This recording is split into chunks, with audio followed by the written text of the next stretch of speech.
It's been a long road, and science and spirituality are now at a time where they are coming together. And what does that mean? That means that the science that we know is not the science that we are learning. And the spirituality that we've known is not the spirituality that we're learning. As we go through this series, one of the things that you're going to learn is that there's a convergence of these two entities that are finally at a space to where everything is starting to break apart. What we found over time is that all these books, all this science has constantly evolved. What Newton talked about has been evolved.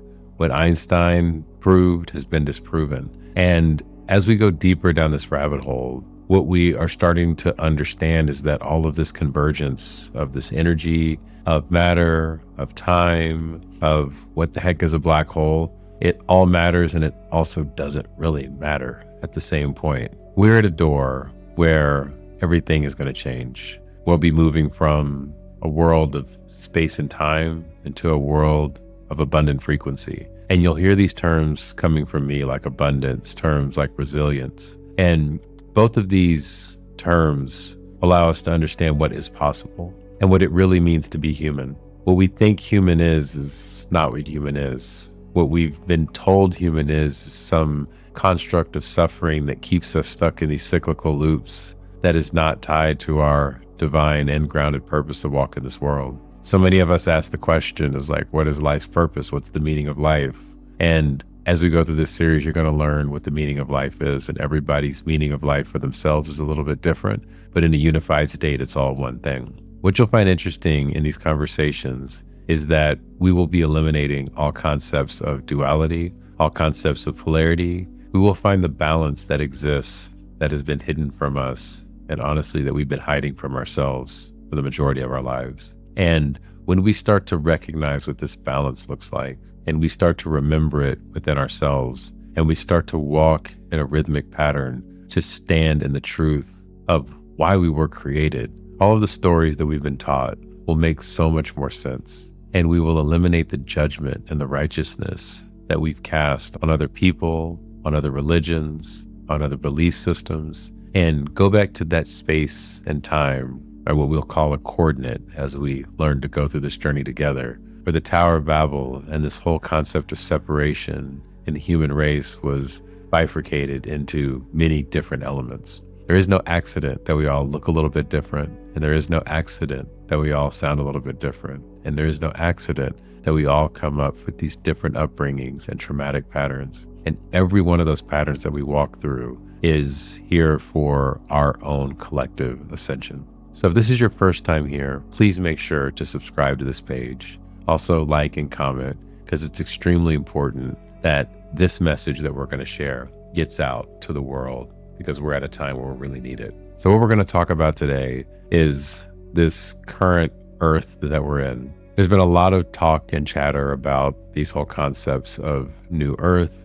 Whenever we put the concept like new into anything, that means we make old of another. And when we make old of another, then we start to cast it away. The Earth that we have known, that we have lived in, has had a very specific purpose. We call it, at some points, the age of Pisces, this masculine age that we came out of. It's over the last 2,000 years that this has been happening. And we had to go through it to understand how to be where we are now. And before that, you had the whole age of BC and everything that was happening before this whole concept of what we can call Yeshua or Christ, or the birth of Christ. And one of the things that I learned is that this whole concept of this 0 point in time gave us a deeper understanding of how the world starts to reflect itself. There's this really beautiful concept in quantum physics called supersymmetry. And the way supersymmetry works is that everything kind of centers itself, and then it beautifully reflects itself out in perfect symmetry across all of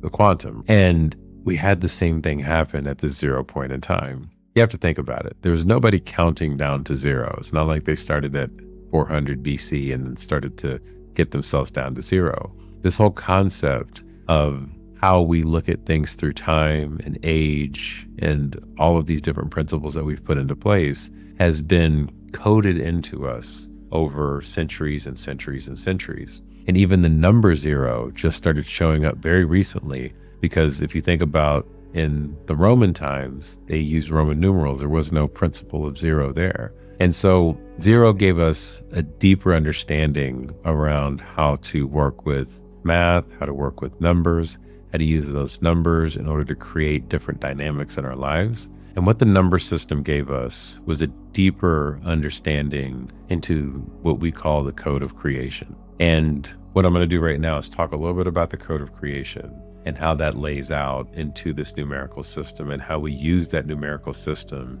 in order to start to see our reality differently. And once we understand that, we'll understand a little bit more about how this new earth starts to show up. The numerical system, when you think about it, there are only 9 numbers, and these are called cardinal numbers. Those numbers are 1, 2, 3, 4, 5, 6, 7, 8, 9. Once you know those numbers, you know pretty much every number outside of the number 0. What the number 0 allowed us to do was be able to see different sets as we started to move up 1 through 9, 10 through 19, and then we would go up and up and up. 0 was the placeholder that would birth us an entirely new set of numbers. And in that set of numbers, when you start to look at them, each one of those numbers is a framework for what we would consider dimensions. And inside of a book called The Sefer Yetzirah, they do a phenomenal job of breaking out how these dimensions work.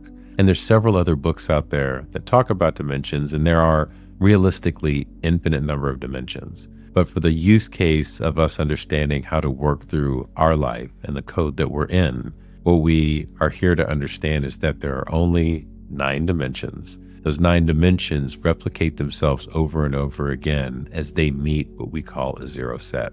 And that 1 through 9 have very specific use cases. And there's not one dimension that's any better than another dimension. It's just each dimension supports each other so that we can get into what we call the fullness of the all. And as we think about the numbers 1 through 9, the first 3 numbers stand for the first 3 dimensions, our 3-dimensional reality. In the Sefer Yetzirah, they call this north, south, east, west, up, down. This is if you were to look at my body right now, you have the 2-dimensional plane, which is the width and the height, and then there's depth that's associated with that. Most of us, whenever we're experiencing life with another human being or anything that we witness, we truly are only seeing the 2-dimensionality of somebody. As we go through life, most of us only witness the 2-dimensionality of our experiences, and that's generally the width and the height of something.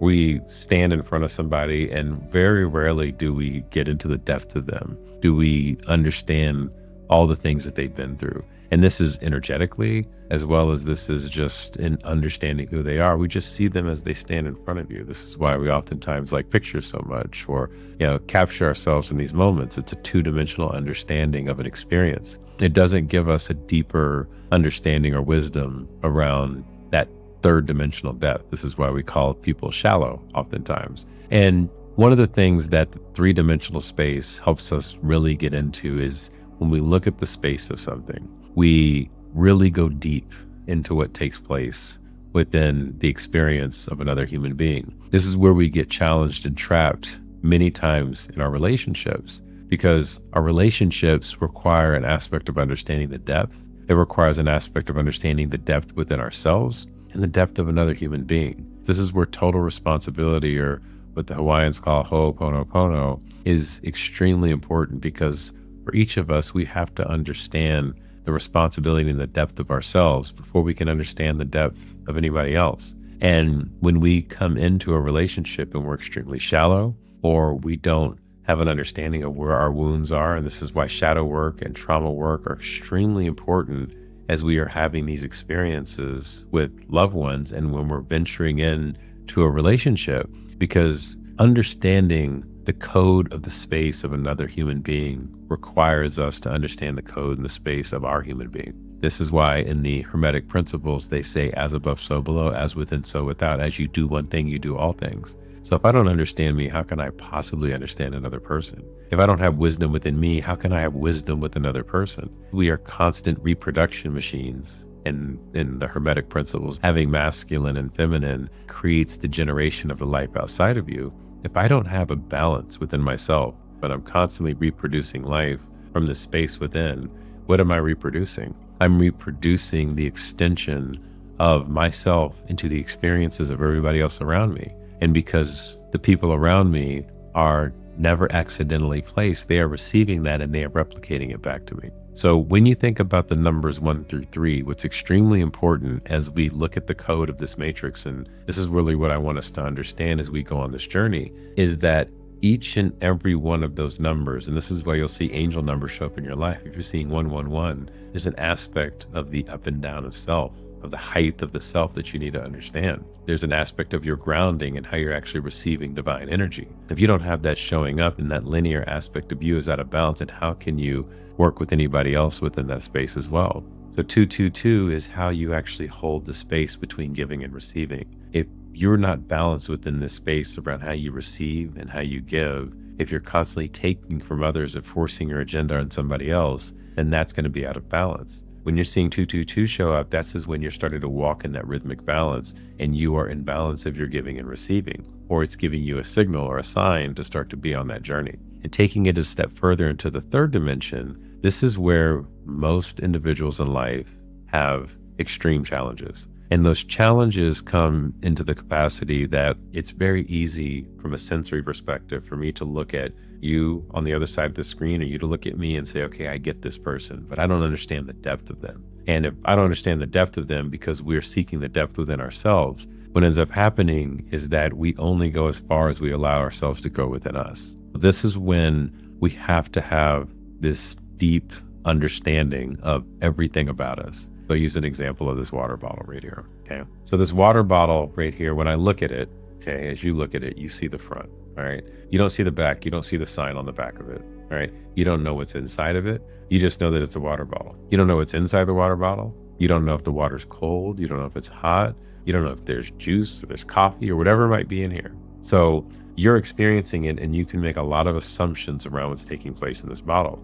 For me, I'm witnessing this bottle from my perspective, and I'm looking at the back of it and I see a little logo on here, right?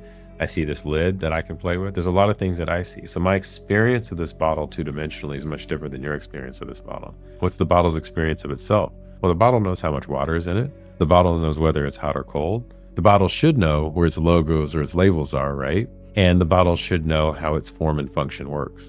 Most of us in life, we don't even understand the depth of ourselves. Most of us in life don't know how our form and function works. Most of us in life are taught how somebody else's water bottle works, and we do our damnedest in life in order to emulate that and become like our parents or somebody that we look up to. And this is where the concept of depth and understanding self is so important. You were brought into this world as your own water bottle, your own being, your own frequency. You have your own capacity, you have your own temperature, you have your own fingerprint. You have all these things that are uniquely you. And some of those sometimes look like your parents. But that doesn't mean that we have to take on the traits and the attributes and the energy of those individuals. Now, of course, in life, as you're growing up, in order to survive, you take on some of those in order to get the things that you need. And as you get into the state of awareness, it's not about repeating the things that you've needed in order to survive as a child. It's about learning what you've been taught and gaining wisdom from it, and then centering that so that those stories don't repeat themselves. As we go a little bit further into this, and as you understand the depth of you, because you are eternally and infinitely deep, that depth will start to create a deeper understanding of how you view the world outside of you. You will start to be able to see into the soul, into the energy of another, and not in a way of manipulation, just in a way of gratitude, in a way of love, because you'll see everything about you is created from the same thing. And you'll understand how to help people and heal individuals because you're in the process of healing not only the things that are in front of you, but everything inside of you. Most of us in life don't take care of the inside of ourselves, and we show up extremely clean and well put together, but oftentimes you have the piece of toilet paper on your shoe, or something's going on in your body that is hurting you on a daily basis and you're ignoring it. And I know for myself, I oftentimes had teeth problems in the back of my mouth. These are always great, but the ones in the back wouldn't do as well because I didn't see them. I didn't pay attention to them. So now what I've started to do is understand that everything in the back is just as important as the front. That what is happening on the back of my head is just as important as what's happening in front of my head. Just because I don't see it every day doesn't mean it doesn't have a purpose. Doesn't mean that every dimension of myself within this three-dimensional body that I have that is so wildly deep, that is also extremely shallow, I have to know all the things about it. And taking the time with yourself to know how to walk as a three-dimensional being so that you can also create other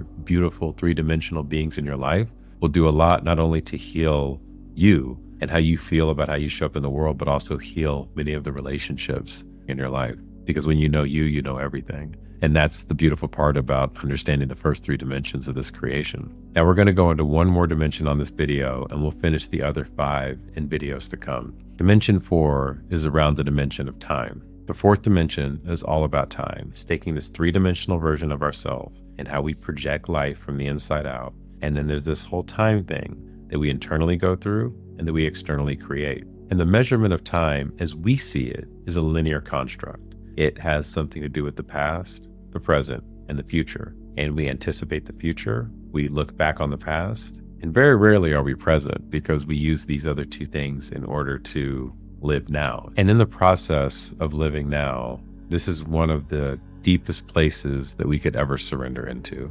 And oftentimes it's a challenge because the past feels so real.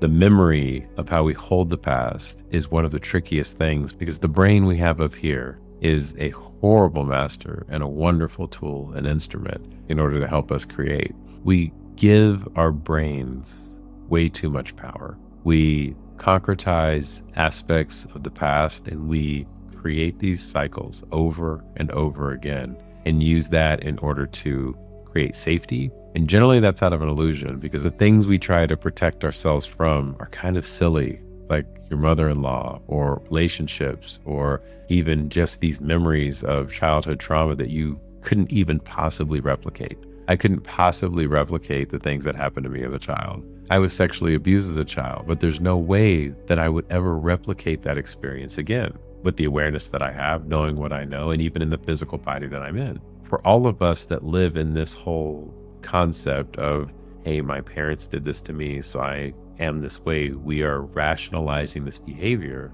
through this whole concept of time in order to make adjustments to our three-dimensional selves. So what'll happen is as you go on this journey and understand more in depth around how you go deeper within, how you really step into your three-dimensional self, time will move away from being a linear construct. You'll know you so well that the person that you show up as is a present moment creator. And this is how we start to go through the process of what they say hacking time. Time will start to expand. Time will start to evolve. Time will move away from it being, oh, well, this was my past, and I'm now rationalizing because this is how I show up today. Because once again, that's the taking a picture, the two-dimensional picture, without understanding the depth of its creation. And so you can kind of start seeing how Dimension 3 and Dimension 4 really start working together. When I take the experiences of my past, whatever it might be, and I'll use my childhood sexual abuse or I'll use my incarcerations as an example of this. Every memory that we have is no different than a photo, and that photo has no depth to it. That memory has no depth to it. It's just a moment in time. It's a snapshot. It's a picture. And this is us taking a two-dimensional reality with absolutely no depth and understanding or wisdom associated with it and making that a reality of how we're moving through time. And so you see how you're skipping this whole concept of depth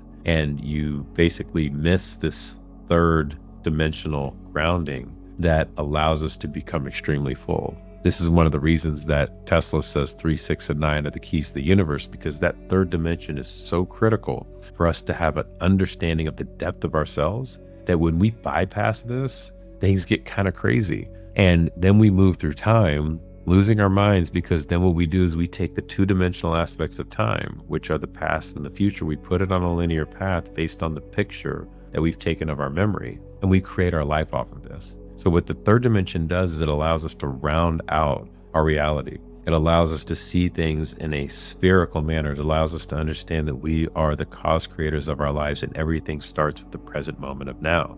And what it allows us to also do is be able to look at anybody else that's stuck in this two-dimensional pattern, stuck in their memories, stuck in these photos of the past, and be able to help them walk through those doors because we see that we've been there. And so the amount of compassion, the amount of vulnerability, the amount of transparency, the amount of help, and the amount of healing that we provide on these beautiful beings and souls in our lives becomes so expansive. So this is how that fourth dimension works. The fourth dimension, if it's not foundationalized with the beautiful understanding of this third dimension, ends up getting straightened out because all it does is it sits on top of these first two dimensions that we get trapped on, because our senses that we have are senses of two-dimensional understanding. Us seeing something is me seeing something that's a very flat surface. Me tasting something is just on my palate. If you think about it, when I touch something, I'm touching a flat surface, right? Even if I wrap my hand around this microphone, I'm wrapping my hand literally around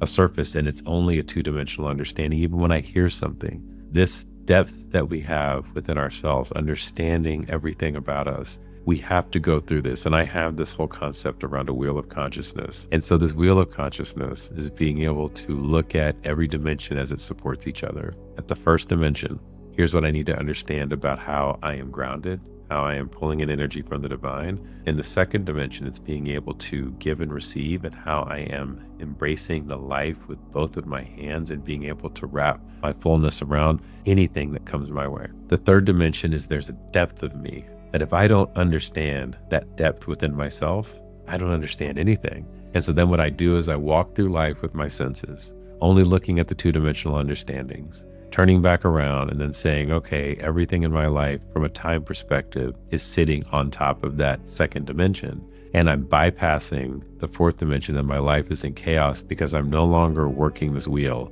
in order to expand myself. All I'm doing is I'm getting trapped in these linear frameworks over and over again. And our job as human beings is to master the understanding of the depth of ourselves so that we can start to work with time the way that time was intended for us. Time is not supposed to be this fundamental trap that we keep losing hold of. Time is our gift. Time expands as we allow it to expand.